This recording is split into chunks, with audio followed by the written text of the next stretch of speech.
Hey, good morning, everybody. Good morning, good morning, good morning, good morning. Welcome to Saturday morning cartoons. Where's my little bebop background music I have here? Yeah, you were going crazy with that.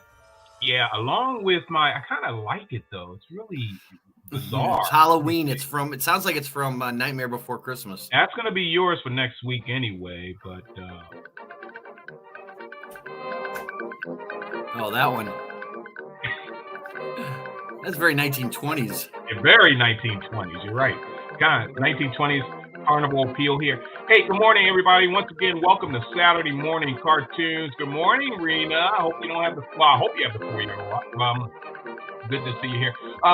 So look, this is what we do each and every week, where we kind of touch back into your past, touch back, of course, into our past, basically on the level of animation, cartoons, things we ran downstairs to lay in front of the TV with a bowl of cereal and our pajamas, our underwear, however you want to go. I think it was always my pajamas for me. It was PJs. It was always the PJs. It was always the PJs. Yeah. And what cereal did you end up eating? It depended upon what mom would get me. But it was usually something chocolatey. Chocolatey? Yeah, like Cocoa Puffs. Yeah, Count Chocula. Count Chocula. I loved the Cocoa Krispies. I still love them. Well, wait a minute. But then, of course, there was the other two favorites. There are three favorites that I also loved. Okay. I loved Sugar Smacks. Aha! There you go. I like Captain Crunch, just not as often as others. Yeah. And, of course, I always have to have my Pops. Yes. I was crazy about all of those cereals you just mentioned. Yeah. Loved Captain Crunch. Didn't do the peanut butter Captain Crunch. Always did. That was gross. That was a gross one. I always did that and Crunch Berries. I love that kind of cereal in the morning. Rena says Fruit Loops. Yes, I like. Yeah, I liked Fruit Loops, but they were not my favorite. No, they really weren't my favorite either. I really think Sugar Smacks, like you said, that's the one with the frog on the box, right? The frog, and it also used to have that bear that sounded like Bing Crosby. Yeah. Sugar Smacks. Yeah, the guy that talks like Dean Martin or something. No, like Bing Crosby. Bing Crosby. Yes, it talks like Bing Crosby. Yes. So, yeah, that's some of the cereals that I ate this morning. Did you know that because it's Halloween, Frankenberry, Boo Berry, and Count Chocula are back on the shelves until Halloween is over? I've seen them, love them, and can't buy them because I'm diabetic. Gonna go get me a box because Cara likes the Boo Berry. She likes the Boo Berry? Yep. And I'm going to get a Count Chocula. I'll ask Gwen if she wants strawberry, the Frankenberry ones. All right. Before we go forward with this morning's show, good morning, everybody. We want to shout out and give a huge happy birthday to our bro, Mike. Yay! Happy birthday, dude. What are you, like, 93, 94? Is he as old as Dirt? Well, I think Dirt said, "Why are you here in my space?" Yeah, what I mean? Yeah. I think. Ooh. Off to Costco. I don't have a Costco membership. Well, I'll get one. No, don't do it. You trying to kill me? What are you? Because I will finish off a box in a few hours. Oh, I know. 65, Mike. Why haven't you retired? Wow, Mike. Wow, you're right. In fact, he knew dirt when it was mud, I think. I wonder, Mike, at 65, do you tell kids to get off your lawn? Yes, yes, he does. He is retired. Oh yeah. He's lucky schmuck. People that got time on their hands, unbelievable. I know. How much time? Where the hell's my script? There it is. So look, this morning is my turn. Yes. Unfortunately, and you notice Rose is on assignment. Rose is on assignment, of course. For those that notice that there's two guys here dominating the screen, we ran out of chicks, so we decided we'll do this on our own. Oh, God help us. Rose and Rachel are down at Spooky Empire, which is one of, if not the biggest horror convention in the country. And the guys from Tales of the Traveling TARDIS are down there, so maybe they can all hook up and have a cup of coffee or two Those together. Guys are down there too, and here is Rose reporting. Good morning, Miss Rose. She's probably sitting in her hotel room or whatever. In her jammies. Well, I hope she's not on the John, because that'd be kind of rude. I'm texting you from the John. Well, once again, happy birthday, Mike. Really, really good to see you made it up to 65. I'll get there someday, but I'm not in any hurry. Once again, ladies and gentlemen, Saturday morning cartoons. Here we are. My turn, and I decided to come up since we had a great classic television SmackDown yesterday. It was really good. It was fun. Thank you. It was on Sci-Fi 90s. Sci-Fi's from the 90s and everything, and there were shows that I did not want to see, but I was tortured nonetheless. So I'm sorry. I want to apologize for that one. Yeah, I owe you big time. I'm gonna find something you don't like, and I'm gonna do it. In fact, it'll probably be like 3 weeks worth of Johnny Quest shows. I think that's what we'll do. Yeah. Here's the problem. I like Johnny Quest. Oh, damn it all. Okay, well, I'll figure something. Maybe Sigmund and the Sea Monster. Sigmund and the Sea Monster. You seem to forget. I like a lot of this stuff. Well, how about HR Puppet stuff? Just show me Witchy Poo and we're good to go. How about Lizville? Let's do Lizville. Lizville was kind of fun, had some weird stuff, but dumb. Yeah. But look, okay. Well, you got to remember, I like just about all of this. Land of the Lost. We could do Land of the Lost. Land of the Lost was great. Okay. Well, that sucks. All right. We'll find something for you, buddy. But who's chiming in? Mike says something, but it's bittersweet this year because my niece is gone. We have the same birthday. Oh, understand, buddy boy.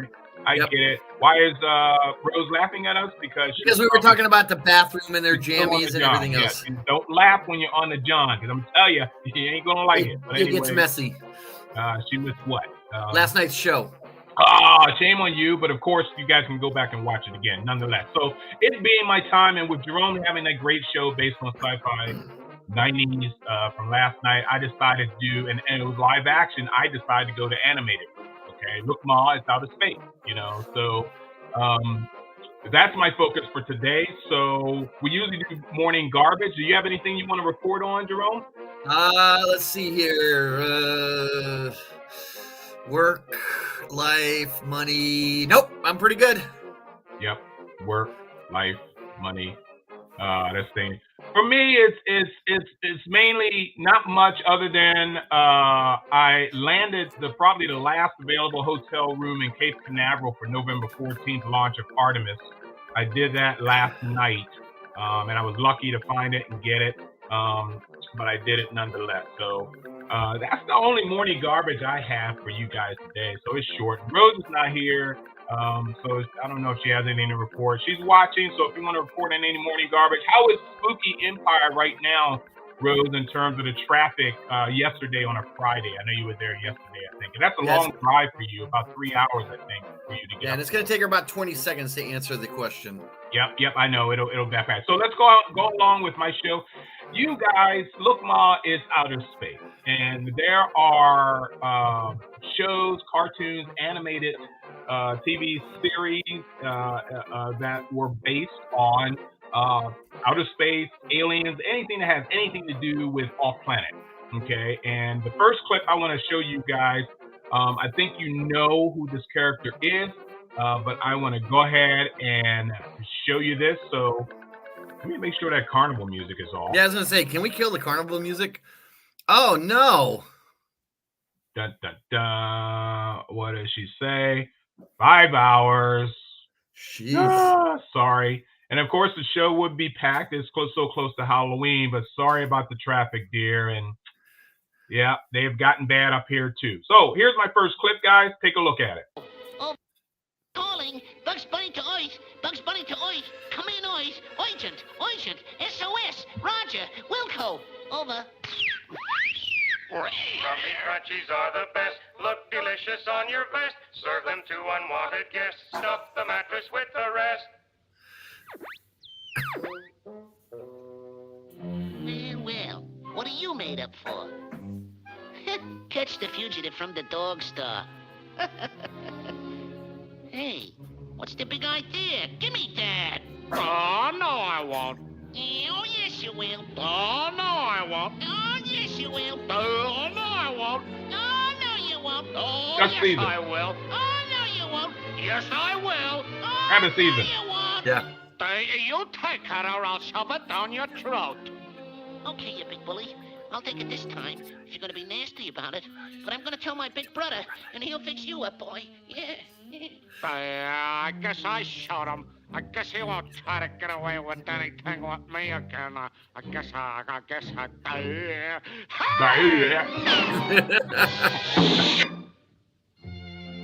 Gee, kid, I didn't know you cared. No. No, don't leave. There's a beautiful Earth out tonight. You make me very angry. I know.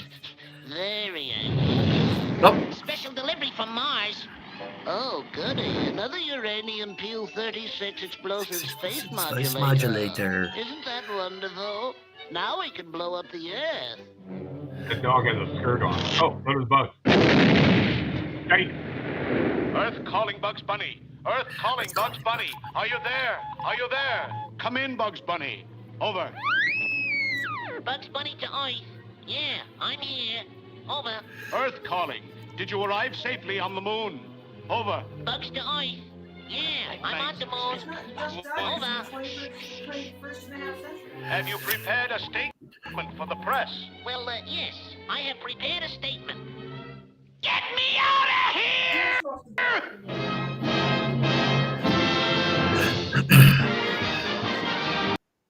And if you guys- anytime you got Marv Martian, you can't go wrong. Classic Marvin the Martian. Let me tell you something. Of course, he's an he's an ET from Warner Brothers, Looney Tunes, and Merry Melodies cartoons. He frequently appears as a villain in cartoons and video games, and wears a helmet and skirt. Okay, the character has been voiced by Mel Blanc, classic. Also, Joe Alasky, Bob Bergen, and Eric Bauza were guys among others.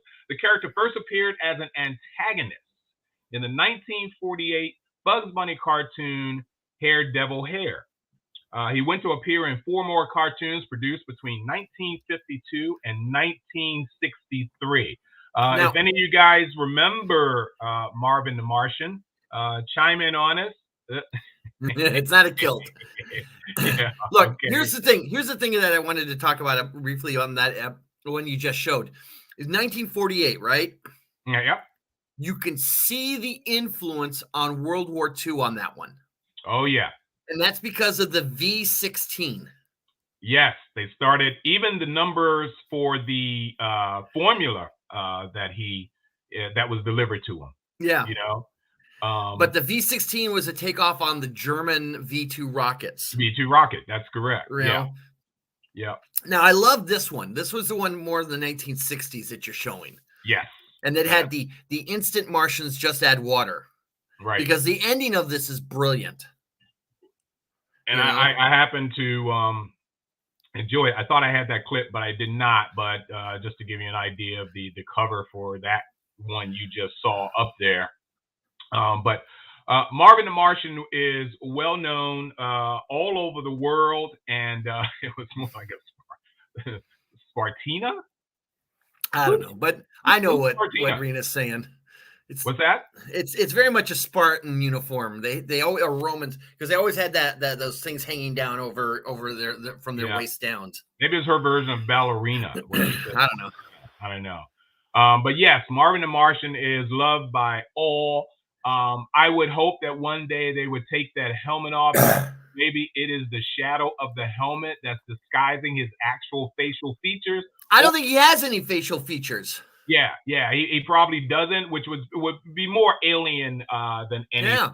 Okay, so the next one I'm going to show you guys, because I was a fan of the original. Okay, and then they went and they branched off on another series, including 4-year-old typos happening. Yay! 4-year-old. Yay to the 4-year-old. Oh, Yay, yes, our youth, education. that's our future, going down the toilet. Anyway, so but the next clip I'm going to show you guys, I really, really enjoyed this. You guys are going to remember it. There you go. There were 22 episodes of this in 1973.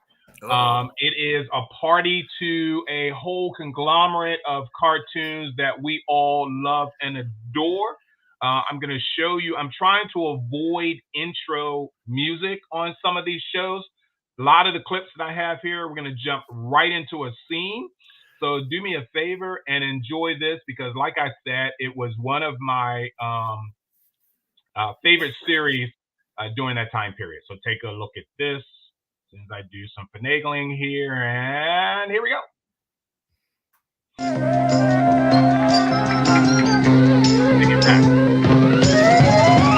Josie in outer space, moving cats are on his place. Backing off on another chase, on the Milky Way when they're grooving, who can say? Buckle up your seatbelts, they could be in orbit if the stars on a spooky planet, maybe Mars. There's no way of knowing when they're grooving way above the atmosphere, trying to get back to here. They're blasting on now. Josie's on a rocket ride. Pussycats are by her side. Lily is the kooky guy. Come along and dig the chase. The pussycats in outer space. The pussycats in outer space. Yeah. Hey, listen, That's anytime right. you got Josie and the Pussycats, you got to show the music, you know? Yeah, and that is true, because I love the music. I just hope we don't get tagged for it. Oh, God. Rose is probably in her underwear in a hotel room right now. She's probably got singing and Rachel dancing. singing and dancing also. Good grief. Rachel must be having a fit, although it's too early for Rachel to be up, so she probably doesn't even notice Rose dancing around butt naked, that kind of stuff. Guys, let me tell you something. Josie and the Pussycats made a final appearance as animated characters in the guest shot on the September 22nd, 1973 episode of the new Scooby-Doo movie, titled The Haunted Showboat. Early production art for Hanna-Barbera's 1977 All-Star Battle of the Network Stars spoof Laugh Olympics featured Alexandra, Sebastian, Alexander, and Melody, among other Hanna-Barbera characters, as member of the Scooby-Doobies team, but legal problems prevented their inclusion in the final program. Really? In 1976, Rand McNally published a children's book based on the Josie TV show. And the original Josie and the Pussycats series was rerun on NBC Saturday mornings for the 1975-1976 season. In the mid-'80s, both series, along with a number of other 70s Hanna-Barbera characters, were on board USA Network's Cartoon Express. So bottom line is they were everywhere. People loved them enough. Let me tell you something. This was definitely early days Spice Girls. Yes. Okay? If you look at all the characters, and there was only 4 of them, but think about it. That was No, really... there's actually only 3 in the band. It was... Yes, I'm sorry. My bad. You're right. 3 in that band, or early days. I hated the live action movie. Oh, what God. a waste of my time. Oh, man. And here's the problem. It's getting rave reviews now as an indictment on the recording industry. And it's like, guys, it was a horrible film. Stop trying to justify it. Very, very horrible film. So, Josie and the Pussycats in Outer Space, enjoyable. I love the 70s. I'm sorry. That's, I think, my the 70s were favorite fun. era. What was that, Jerome? The 70s were fun. Yes, I think the 70s were my favorite era in terms of cartoons, animation. I love the 60s too, but mid-60s, but mainly for the superhero stuff, in other words. But here, of course, is the crew of Josie and the Pussycats, which, of course, being on Scooby-Doo, You can see a lot of the members of Josie and the Pussycats, which kind of favored a bit the Scooby Bunch, or the Scoobies, as they call them. But that was my inclusion to Josie and the Pussycats. And Joe has something. Josie said, unexpected expectations for future girlfriends for us. Pop singers who kick butt, fought crime, went to space, and investigated spookiness. Love that statement from you, Joe. That's great. You're absolutely correct on it. Who was your favorite of the group here, if you had one, Jerome? Valerie. Of course. And why is that? She was the smart one. She was the smart one. She really, but I like them dumb. Now, I'm not gonna go there. There's a lot of comments I can do. Because let me tell you, to dumb girls, I'm like a god. I mean nothing to the rest of you folks out there, but I can say something cool like, oh, watch this robot transform into a vehicle. Oh my God, how did you know that? I mean, just keep them dumb for me, because I look so damn good when I'm around dumb people. Oh, yeah. Joe was into the leader. Yes, I agree. Josie was. Well, that's because she was a redhead. How could you not love a redhead? Exactly. And I'm crazy about redheads, but she's too smart for me, so she would never go for me. Okay. She would find me out in a quick minute. Well, she's also got that big. She's also got that big beefy boyfriend. Yeah. He's a lot beefier than what's his name in Scooby Doo. Yeah. Fred. Fred. Yeah. He was really buff. He was part manager, part. Well, actually, Alexandra and Alexander were the managers. Right. He was a roadie or something. Yeah, he was their roadie. Yeah. He was their roadie. Okay, Josie.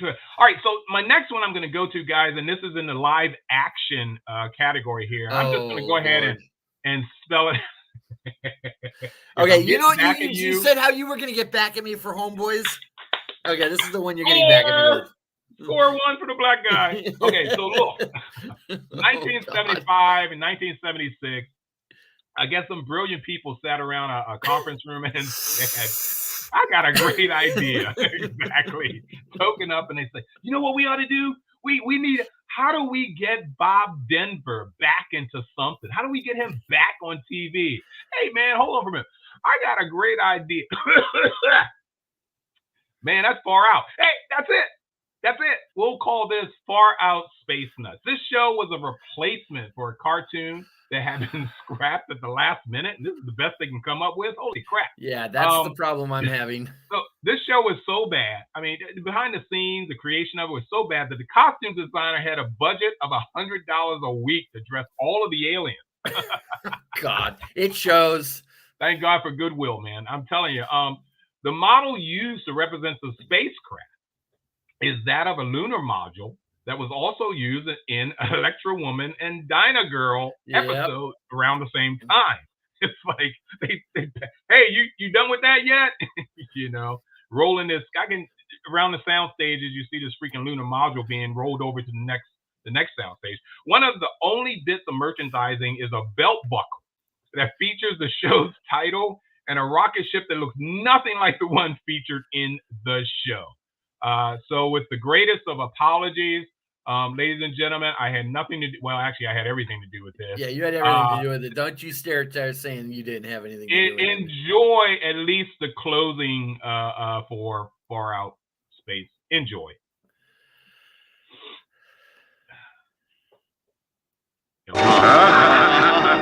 Oh, no. It's got to wear off soon. Yeah. But in the meantime, keep him away from those controls.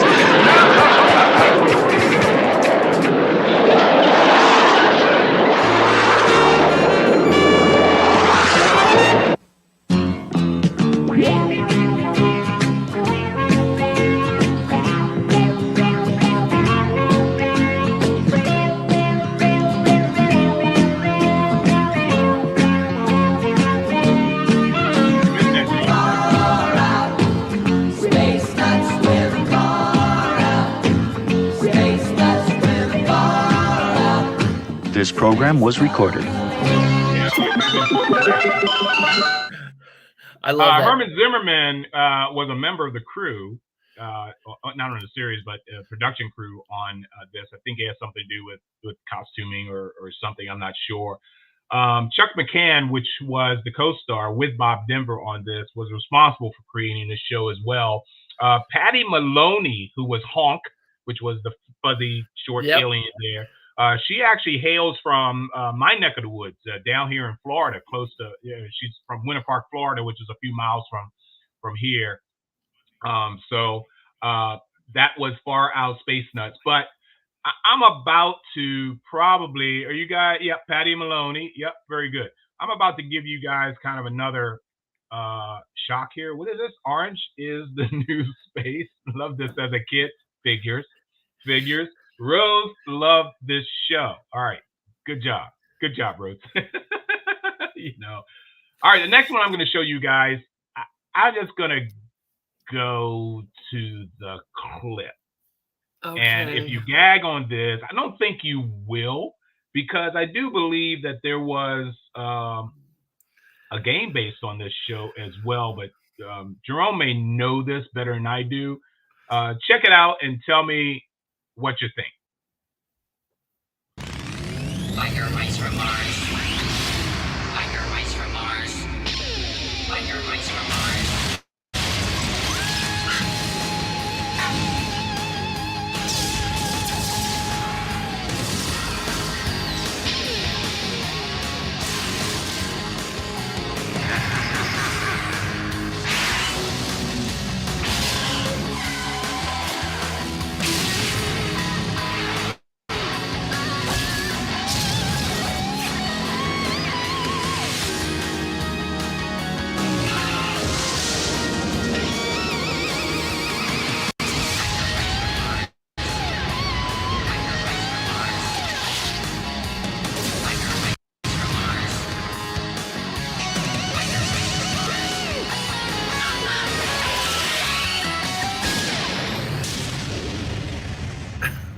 Okay, this was a direct ripoff of the Turtles.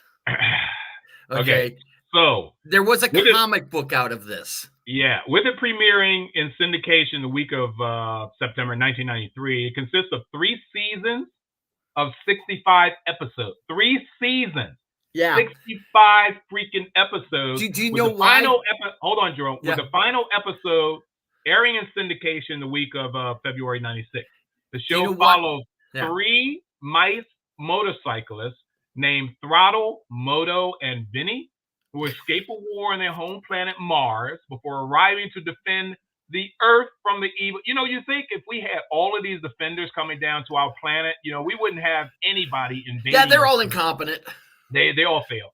All right, defend the Earth from the evil that destroyed their homeland, and then that evil being the Plutarchians, and to one day return to Mars. The mice's signature weapons consist of a cestus, which I have no idea what that is, and a laser pistol.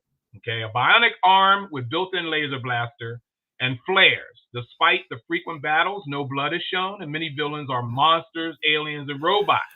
All right, now check this out. Ownership of the series passed to Disney in 2001 when Disney acquired Fox Kids Worldwide, which also included Marvel Productions. But the series is not available on Disney Plus. I guess they saw the errors of their way. So, do you know why it got 3 seasons? No, because Terry just said it best right there. The toys sold. Yep. Okay, the toys were popular.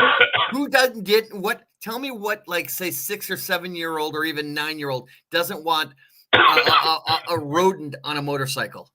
Yep. Yeah, and you're absolutely right. I'm sorry I didn't show you guys the Far Out Space Nuts stuff that I have,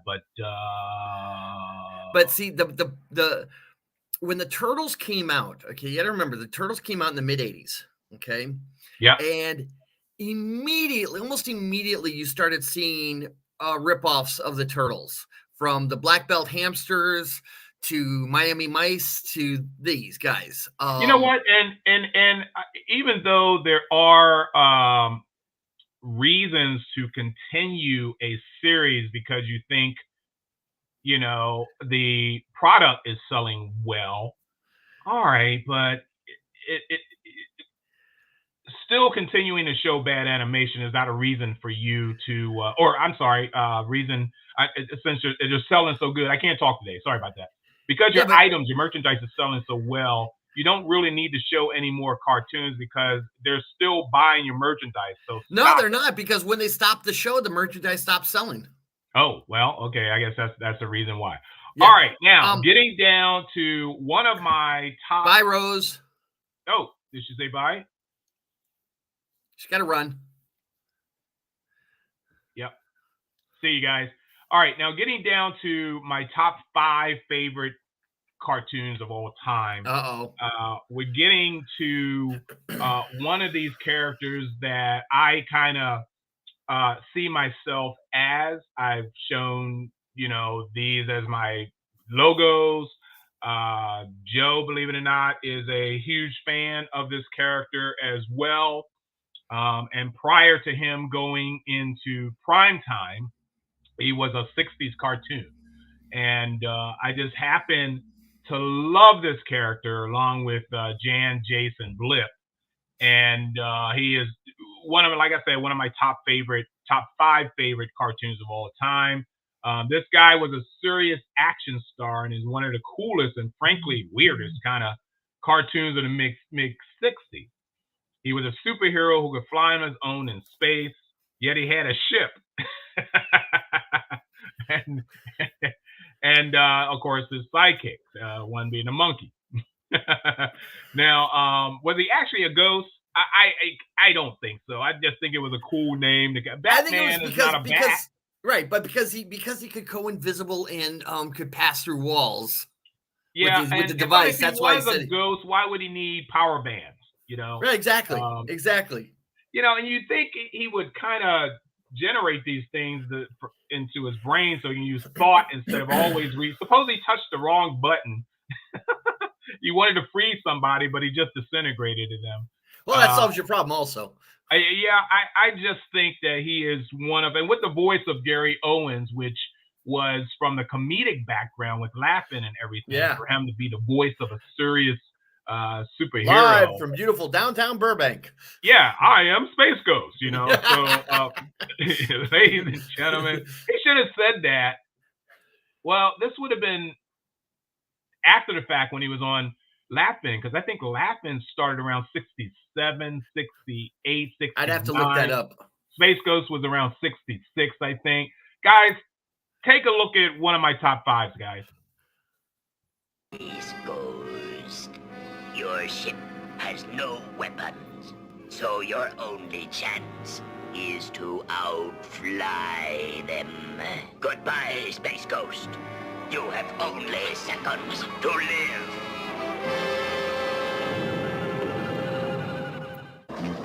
We're approaching Dokar, Blip. We'd better go on Inviso power. You call Ruth Buzzy. Uh-huh. Space Ghost. Very good, Space Ghost. But you have and we have you in sight. What have you done with Jan and Jace, Zorak? They are right here, Space Ghost. And they are still alive. And they will stay that way if you follow orders. Don't do it, Space Ghost. Stay away. You will land your ship and come out. There's Zorak. Let's see if you can take it as well as you can dish it out.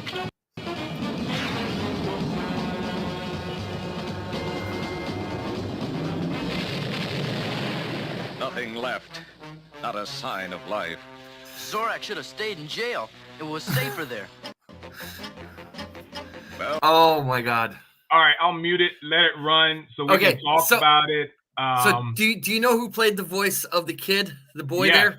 Yes, and I loved him in a number of. But do you ever see the Henry Fonda, Lucille Ball? It's actually cheaper by the no. That's Yours, wrong. Mine, and ours. That's it. Yours, mine, and ours. No, I've never seen that one. I'm not a big fan. Grown up, I'm brain farting here. The eldest child went off to join the Marines. Yeah. and that was in fact him. So give me the name of the character because I'm brain. It's Tim Matheson. Yes. Right. And we also know other things that Tim Matheson has done voice-wise. His first gig, I think, I forgot what his first gig was. I'll have to look it up. Yeah, I have to look it up too. But so Gary Owens, as we know, is the voice of Space Ghost. If you guys love Space Ghost. Oh, he was Johnny Quest. Yes, he was. That was his earlier gig. He was the voice of Johnny Quest. Zorak's commentary really made Coast to Coast. Yeah, it did. It did. I didn't watch as much of Coast to Coast as some people, did. I think the early days when I thought Space Ghost was actually returning back to television, which in fact he did, but I didn't think he would be a nighttime host. Yeah. So it is, yes, another great Toth design. Alex Toth, who did Johnny Quest, Space Ghost, Herculoids, things of that nature, was fantastic in this as well. And it's probably why those cartoons I just mentioned were in my top 5 because they were all done by Alex Toth. I think they concentrated a little bit more on animation during those superhero eras of Hanna-Barbera. I just absolutely adored this show. I adored the concept of the show. The fact that Jan and Jason Blip themselves didn't get freezer burns from being out there and I know they had some sort of probably invisible shield around their entire body. Who are we to doubt the technology of the 60s, right? So there's a lot of reasons why everything is happening in Space Ghost, and we can't really question it. It is what it is. It's a great show. I just loved it. So that was Space Ghost. Now, Jerome, what do you think that I am the big? In fact, I did not do this. Let me show you guys. There is the ship, which is, of course, the I think the Phantom is called. Yeah, I think that's it too. Yeah. And I love this ship. It's a great design. I know they did a 80s version of Space Ghost where they kind of upgraded the look of the ship, which I didn't care too much for. But Space Ghost is the man. I mean, this dude is just the man. I mean, look at him. He's beefy as all hell. Yeah, I don't know if I will wear a Una latex, like a Una unitard. Unitard. There you go. Thank you. But sorry, didn't mean to do that. But he is in fact the man. So I just love Space Ghost to death. And what is that's it, the Phantom Cruiser. Thank you very much, birthday boy. Appreciate that a lot.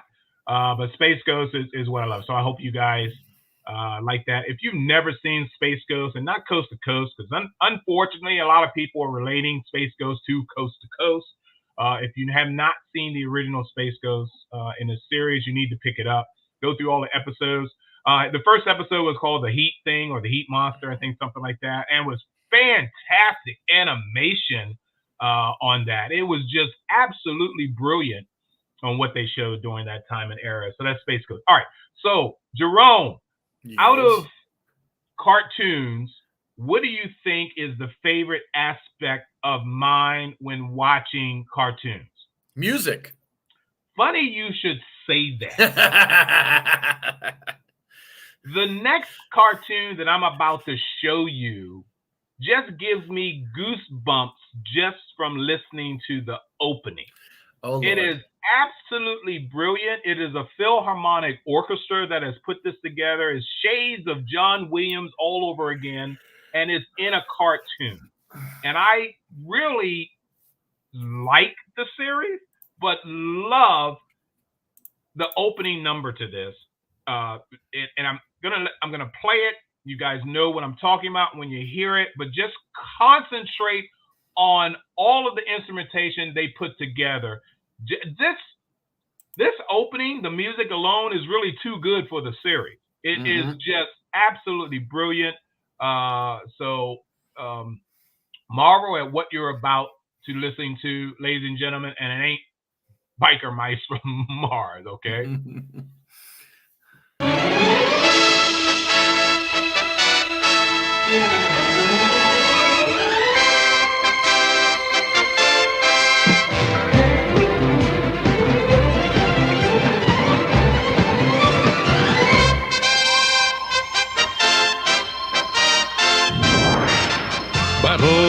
of the planets. G-Force. 5 incredible young people with superpowers. And watching over them from Center Neptune, 7 Zark 7. R2D2. Watching, warning against surprise attack by alien galaxies from beyond space.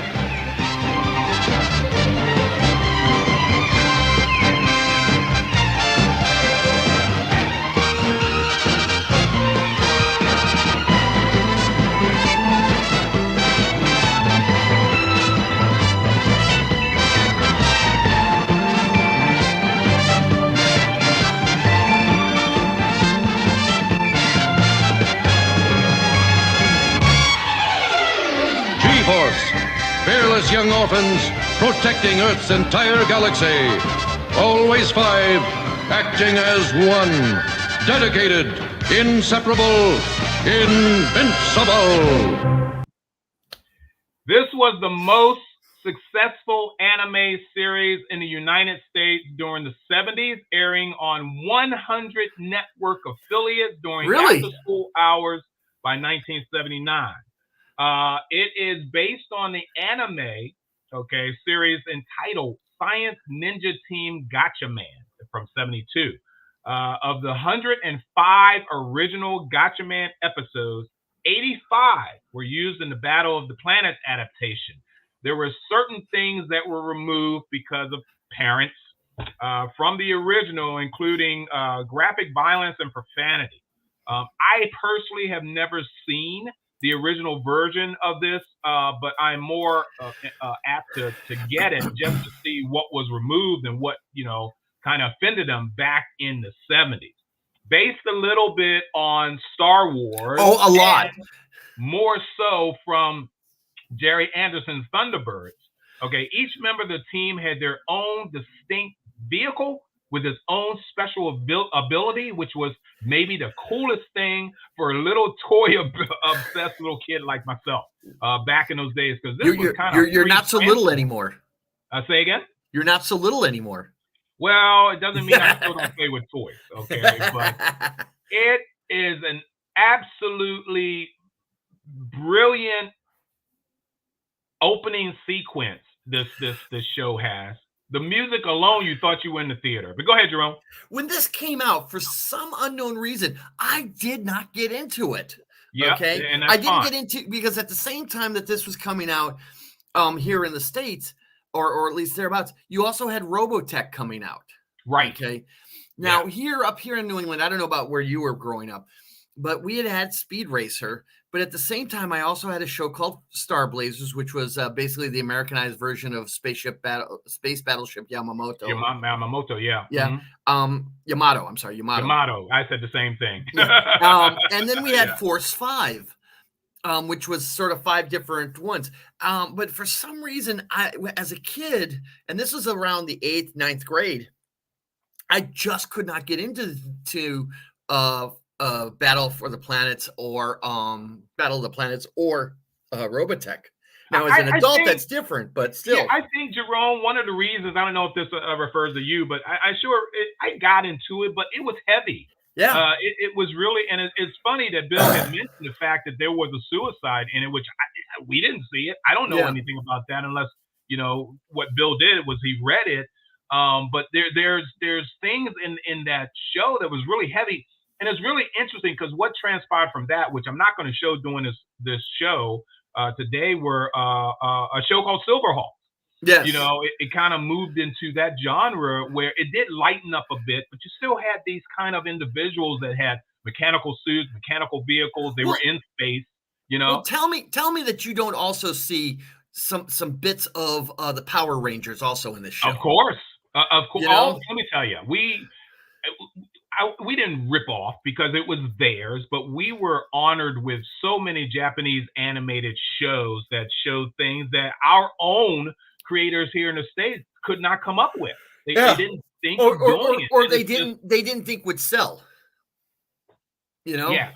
Everything we got, even with Robotech, series and whatever, all that stuff that came from Japan. I mean, you see some of their styles, techniques, atmosphere in future shows like Brave Star. You know, you see a lot of this stuff that came from the Japanese mind of it. It was just absolutely brilliant. Okay? All right. So that was, oh, wait a minute. I think I got some photos for this. I was just so happy that I was playing this. But yeah, man, we saw so much. I mean, look at Voltron. Voltron has a group like this as well. Yep. You know, and of course, you could definitely see Voltron out of this one. You can see Voltron out of this, and like I said before, with this being so close to Thunderbirds, you know, you literally see the vehicles. You know, of course, the cool ass leader there. You know, hey, look at me, and I got a ship. You know, things. I loved how the masks never really covered their whole face. You know, it was always supposed to look like a beak or something. Look at all these masks here. I think they got the younger kid in here. I think his mask was like that of a goose. I don't know. You know, and if you think about the Asian aspects of animals that they worship and everything, especially in their martial arts and kung fu or whatever, you know, the geese was kick-ass. Panda Bear. What's the Panda Bear movie? What, Kung Fu Panda? That's it. Kung Fu Panda. The dad was the goose, wasn't it? It was the adopted dad, yes. The adopted dad was the goose in that, you know. So they reveled around things of that nature. All right. By James Wong. By James Wong. Yeah. Okay. Hey, I'm getting short like you did last night here. I'm tired. I'm exhausted. What's that again? I said I'm exhausted. It was a long show last night. It was fun. Yeah, it was fun. All right, so the next thing I'm going to show you guys, everyone is very, very familiar with. Everyone knows what the song is. I don't think I have the song in this. I don't think. I have to show it to you. But the next cartoon after the one I'm about to show you has some very interesting aspects. I focused on one thing about the cartoon, and we'll get to that shortly. But let's see if you guys currently, well, it's stupid for me to say if you remember this or not. I don't think there's anyone in the known universe that does not know this show.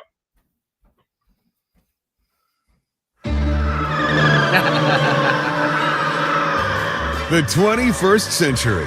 Transportation, space travel, robotics, teleconferencing, right there, and supersonic sports.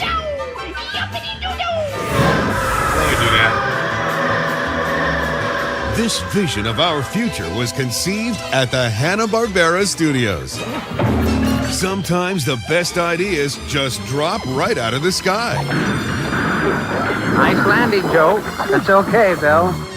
Bill Hanna and Joe Barbera, the wizards of animation responsible for some of the best cartoons ever made, were driven by one simple philosophy: entertainment. You see, Bill and I believe in entertainment. We've never tried to preach in our pictures. We just try to project warmth and good feeling. Which nobody can deny. Now, the other basic thing is the kind of characters you start out with. All of our successful ones have been distinctive in their own way. Huck, Yogi, Quick Draw McGraw, Top Cat, Fred Flintstone. Each of them has his own strengths and little human failings that make for fun in the stories. Hanna-Barbera Studios was flushed with the success of the Flintstones, America's first prime-time animated series. When we were doing the Flintstones, we tried to reproduce everything in Stone Age that we were using contemporary. Now. Primetime television wanted one more family-friendly hit from these animation masters. The prehistoric era was a huge hit, so why not do a little time travel forward? We actually did the same thing in the future. Enter the Jetsons. Yoo-hoo! I'm home! But we knew that there would be people movers, so everything in the apartment and wherever they went, they would just step on it and they would move them through the room. We also had parking, which we know is a problem. So we went up way ahead, and when he arrived at the garage or the office, he pressed a button and his car would fold into a little briefcase. Just as Hanna-Barbera took the sitcom formula and animated it for the Stone Age. What you watching? It's the billionth rerun of the Flintstones. I remember that episode. The Jetsons were the traditional sitcom family in the 21st century. Hiya, gang! George! Daddy! Father! the befuddled husband. What'd I say? What did I say? The wise and beautiful housewife. Sheer poetry. The boy-crazy teenage daughter. He is absolutely the spaciest. And the genius son. Elroy, you've been splitting atoms again. Only a couple, Mom. The Jetsons entertained audiences every Sunday night at 7:30. A typical American-type TV family. What more could a guy ask for? Hello, little boy. Red Ross. Hello, Daddy dear. How are you this beautiful evening? I'm Janet Waldo, and the very first cartoon I ever did was the voice of Judy Jetson. You all remember her. You know, see you in orbit, everybody. Man, you're crazy. Way out. When I first started working at Hanna-Barbera, Joe was doing all the directing, and of course, to me, he was the best director. And it was wonderful because he used to take 6 hours to do the Jetsons. And he'd bring the storyboard, and he knew all of the characters. It was never hard to know what you were supposed to do with your character because Joe had already played it for you. And great, so you just imitated what you saw him do. Bill Hanna and Joe Barbera shaped our view of the 21st century. I think one of the things that we kicked off before anybody else was the treadmill. Now today, everybody are buying treadmills. Everybody's got treadmills. Everybody's got them in their homes. They got little simple ones. They got electric. We use it to walk the dog. Yeah. I remember when he take Astro for a walk outside. Yeah. You get the treadmill that's They going were around. up on the 50th floor, and the treadmill went out the window. You gotta have it up here to know how to start these things and stop them and start them again. But his job was one simple thing, press a button. That's all he had to do, press one button and sit back. Then the whole wall would light up, and the boss would be there. And he'd yell, "Jetson! Caught you again!" No, the way Jetson got to the boss's office, I don't know if they ever remember the pneumatic tubes in department stores where they get a cylinder, put it in a tube, and it would be upstairs. So when the boss called him, "Report to my office!" "Yes, sir!" He goes over to this tube, steps in it, and he shows up there and falls out on his face, you know. "You call, sir?" We had a lot of fun with traffic cops. We had a traffic cop would pull up, and he would press a button, and a screen would come up, and the judge would be on the screen, and he'd give you a ticket or a fine or whatever right there. I got a violator here, Your Honor. Expired license, ran a red light, and hit a parked car. "License suspended!" Jane Jetson is going to buy a dress, so all she has to do is she steps behind a cardboard, All right, turn on the dress selector. and they project a dress in front of her. She can see it in the mirror. No, project another dress. Oh, that one is perfect for the theater. Actually pretty brilliant. Breakfast we worked on a lot. Breakfast was always press a button for ham, Yes, that's right. eggs. Yeah. The whole breakfast came out in one little pill, which isn't too original, but it was when we did it a long time ago. Many years ago. And just how accurate was Hanna-Barbera's vision of the 21st century? This is more like it. Hello, honey. Bad day at the office? Yeah, those 3-hour work days are killing me. Let's see, you're working on your space history? And they also had home computers, the internet, Now, let's see. What's news this morning? microwave ovens, and even cell phones. Calling Elroy Jetson. Yes, Mom. Make a fist, please. The Jetsons enjoyed modern medical technology like EKGs and MRIs. You're gonna televise pictures of my insides? That's right. In 2062, the speed limit was a little higher. Slow down, you're going too fast. Too fast. We're only doing 2,500 miles an hour. Star salaries were a little lower. Elroy is going to have his own television show. Own television show? Yes, George. He'll get $5,000 a week. 5,000! Wowee! Here comes my first one! Even the national pastime got a futuristic update. The right one! And in the 21st century, a dog named Astro is still man's best friend. Will you get the heck out of here? Some things never change. What are you Hanna-Barbera created a full season of episodes for the Jetsons' first year, and those episodes continue to find new audiences to this day. Well, you can't tell that kind of a story in 7 minutes. No, you have to have a half hour, I think, to develop an idea and really put any feeling or emotion in it. I don't think it's possible to do it in a 7 minute we did it subject. quite a few times with them. We remember the show for its message of possibility. The Jetsons' 21st century was familiar territory. Would you excuse me, please, Daddy? This is a private call. Fueled with excitement. Baby, baby. Oh. Humor. What's this other button for, Mr. Tweeter? Don't touch it! I'm sorry, old pal. I did my best. And humanity. I think that kind of stuff differentiated our stories from a lot of other stories. We had real feeling, understandable situations. We suspected we would become the Jetsons, and we tuned in every week to see our future. And we Jet still Screamer. do. Jet Screamer, yeah.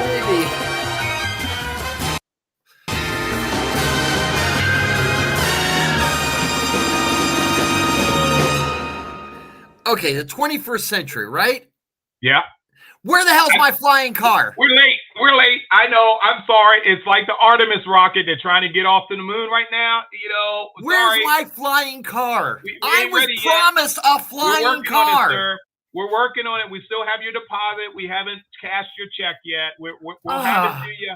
We'll have it to you in a couple dozen years. So, you know, just kind of hang in there, sir. And where's my robot maid? Oh, wait, that's the Roomba, isn't it?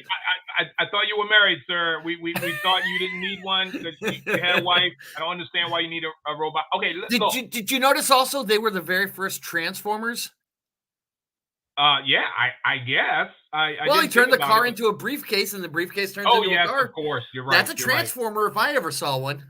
Guys, everyone knows the Jetsons, okay? But this was the first program ever to be broadcast in color on ABC. Really? It was the Jetsons, okay? And just like the Flintstones were inspired by the Honeymooners, the Jetsons were inspired by the Dick Van Dyke Show. I could see that. Okay? Believe it or not, she looked fantastic for her age. Jane was 33 years old, as stated in the pilot episode. So you were looking at a really good-looking 33-year-old woman there. Based on the Blondie comic strip and series, Penny Singleton, who played Blondie in the 1940s series, was the voice of Jane Jetson. So if you didn't recognize her, that was who that was. I have problems with that. I got to check that one out. The series displays several devices that did not exist at the time, such as the flat screen TV, newspaper on a computer-like screen, a computer virus, video chat, a tanning bed, and a home treadmill. Today, those things are common in the real world. It's just amazing how I think a lot of these inventions were just taken off the cartoons. That I don't think they were original ideas by the inventors, but they turned on the TV one Saturday morning and say, I can do that. Well, you know? I mean, come on. When was the last time you were in an airport? I mean, the people mover. Yes, exactly. The people movers alone. Joe, if you got comments, Bill, any of you guys got comments on the Jetsons, go ahead and post that up before I move on to the next one. Of course, I want my 3-hour work day. Well, a 3-hour workday, dude. You kidding? Why am I even driving? You know, and why am I going to work? I'm sure home offices, much like today, probably started back there too. You know, I don't think many people went to the office in the future. You know, George used to hurt his finger, you know, with the button. Well, wait a minute. What is Joe with me on? The robot maid, the flying car? I think he means he's spoiled. Okay. I think both of you are just basically demanding customers that won't allow creators like, look, I get calls every day at my own office. You done yet? You done yet? You done yet? You done yet? You know, screw you. Okay. Screw all of you guys. Okay. Who want things done the easy way just because it's the future. It ain't going to happen. You're just going to have to wait. I'll get it done. Let me call you. Don't call me, sir, about your flying car. Okay. We're still waiting on a part. Okay? Yeah. Called the engine. Famous mechanics excuse, you know. I don't believe in that, Bill, but I'm not sure. But anyway, yeah, Georgia. They were, and okay, I guess that's true then. That was Penny Singleton. That was Blondie. Yes, Bill, it's been confirmed by our all-powerful birthday boy, Mike. But that is what that is. So that was the Jetsons. Another part of my show here on Space. Now we're going to go to our final clip. And you should be interesting. There are 2 clips involved in this final presentation I'm going to show you guys. Oh, he was Elroy. and what was Astro's real name? Astro. I think it was like Ralphaz or something. He mumbled it. Yeah, it could be, yeah. All right, so people are still chiming in. Elon was wrong. yeah. Look, if he's going to do the flying car, if he can stop those suckers from crashing into other things and other people, then fine, I'll buy that too. But right now, he ain't getting a dime out of me. Okay, so that's basically Don Messick. Yep, is Astro. Good job. All right, so our final clip. Now, this is going to be very interesting what I'm about to show you guys because I'm not focusing entirely on the show where this character came from. But I'm going to show you this first clip first, and then you guys are going to watch something else I think is going to be very impressive that I don't think we've seen before. Here we go. This is another part of space in animation in cartoons. Take a look.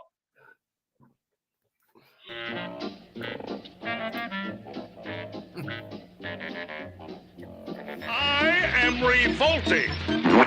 You certainly are, Mr. Flintstone. Now, what do you want? Excitement. Nothing. Ooh, I like your idea better. Elementary, my dear dum-dum. Make them read the part with more feeling.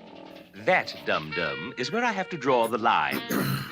Mechanics I can inspire, but personality is something you have to be born with.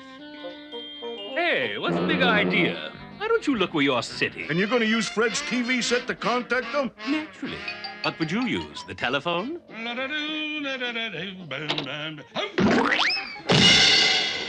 Hey, what's the big idea?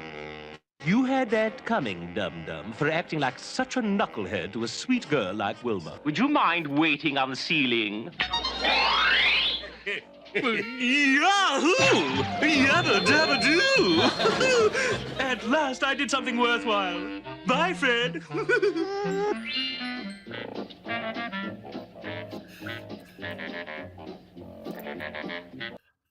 All right, guys. So, The Great Gazoo, 1975.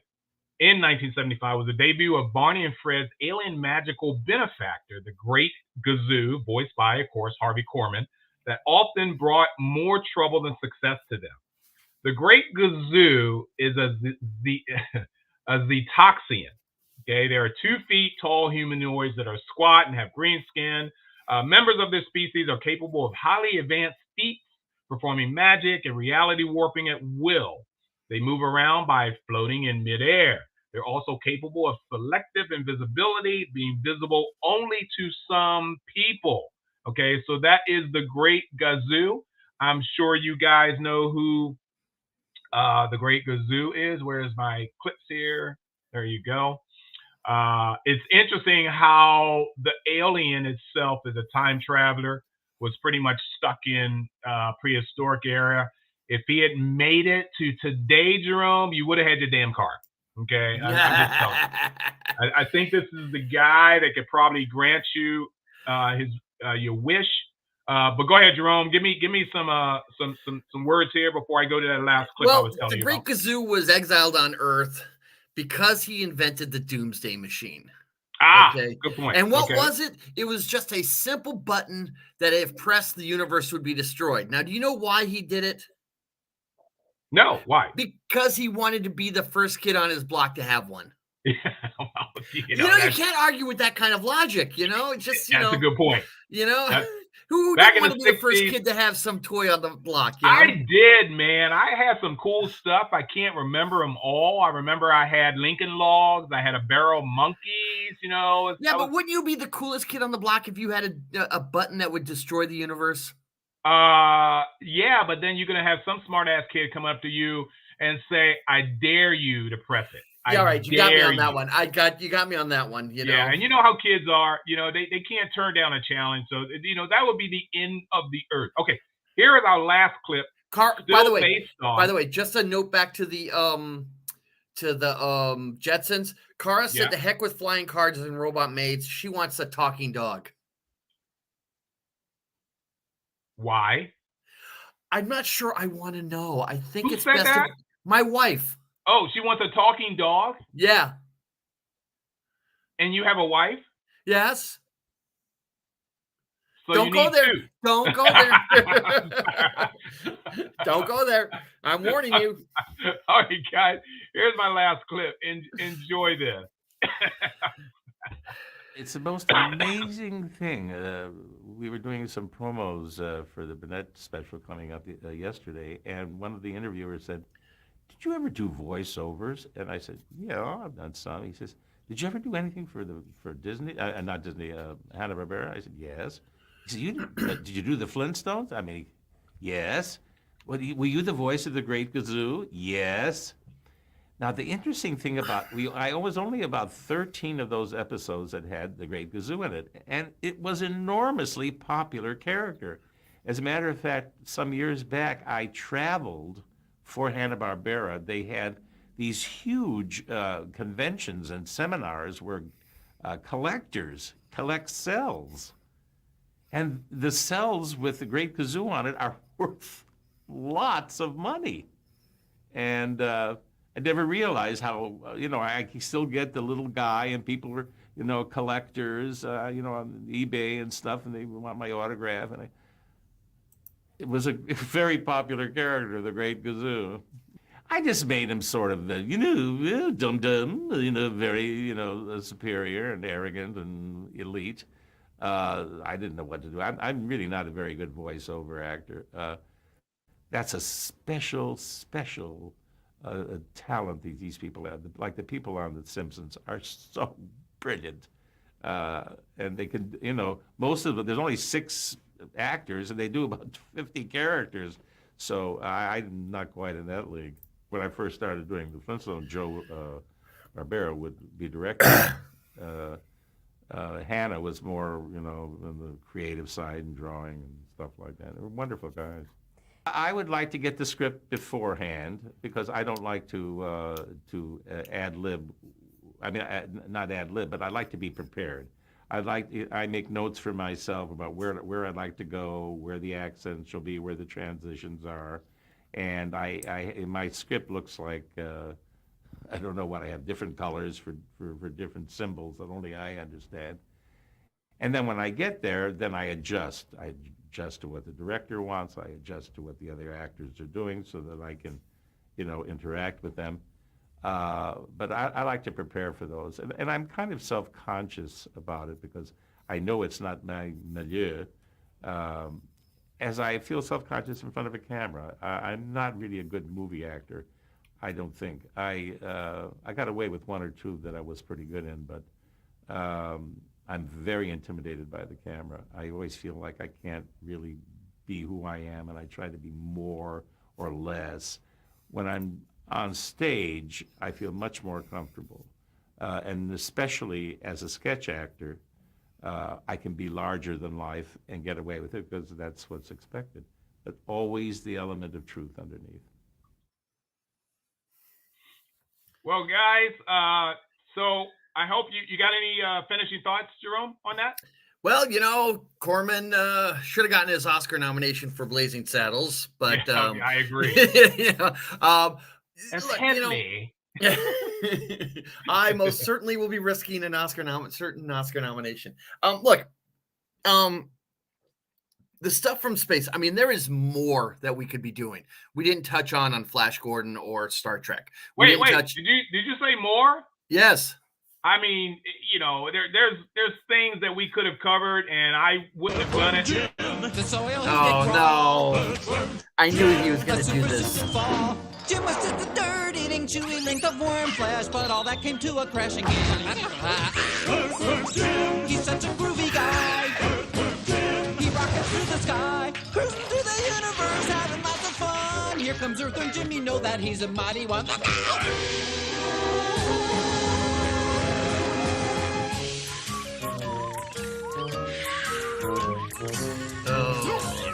Despite his great big muscles and his really big ray gun, Jim is still an earthworm, but then he's the only one with a super suit to make him really super strong. Jim can be a winner if we only sing along. Earthworm Jim, We think he's mighty fine. Earthworm Jim, A hero for all time. Earthworm Jim. Hooray for him! Još Polkas Jim. Groovy! I don't know how that got in there. My Yeah, bad. I don't either. I'm I don't sorry. either. Yeah, I have no idea sure. how. I mean, it's a great song and everything. My bad. I'm gonna have to send you a copy of the game, Guys, so look, that was my show today. Hope you guys enjoy it. And like William has said, this could be a part 2 of anything that we do here. But Look Ma, It's Out of Space is basically focused on, as you know, cartoons that have things to do with outer space, aliens, and a whole 9 yards. So that was great. Bill also made a comment on Harvey. The best part of Carol Burnett's show is funny as all get out. Listen, you want the funniest of all the Carol Burnett shows? You go watch The Dentist. The Dentist? The Dentist, where Tim Conway did it such a part that Corman actually peed his pants. He laughed so hard. I remember that. Yeah. Okay. I remember hearing about that. Yeah. The Dentist. Thanks a lot, Joe. But guys, Saturday morning cartoons is what we do each and every week. Whose turn is it next week? Is that Roses? Rose's, because next week is mine. It's the Jerome's special. Right. It's the Halloween special show. No, it's not. We did the Halloween I know. special I say that last every week. time because it's on the 29th. So it's like, okay, well, it's the Saturday before Halloween. Yeah. But it's Jerome's show, whether he says it's Halloween or not. But that's great. But yes, there's a lot of these shows we've already touched on. Actually, every one of these shows. The only one we haven't done is Rocket Robin Hood. Yep, Rocket Robin Hood, I think. But we've done those other shows before. But thank you guys for joining us. I hope you enjoyed Saturday morning cartoons. We just take a little over an hour of your time just so you can sit with us. But thank you from the heart here, from Jerome, from Rose, who's down there getting spooked out at Spooky Empire. We enjoy doing this for you guys. I hope you do. We love you, all this stuff. Let's see. Thanks, Mike. Happy birthday, man. Happy birthday, Mike. Go out. Happy birthday, Mike. It's Saturday. You got to do something on your birthday. He's got to Go out and enjoy cake. yourself. He's got to eat some cake. Or buy something. Buy something for yourself. You know, Yeah. it's really good when you treat yourself for your birthday. Once again, Saturday morning cartoons. We will see you guys next week for Jerome's show. Okay.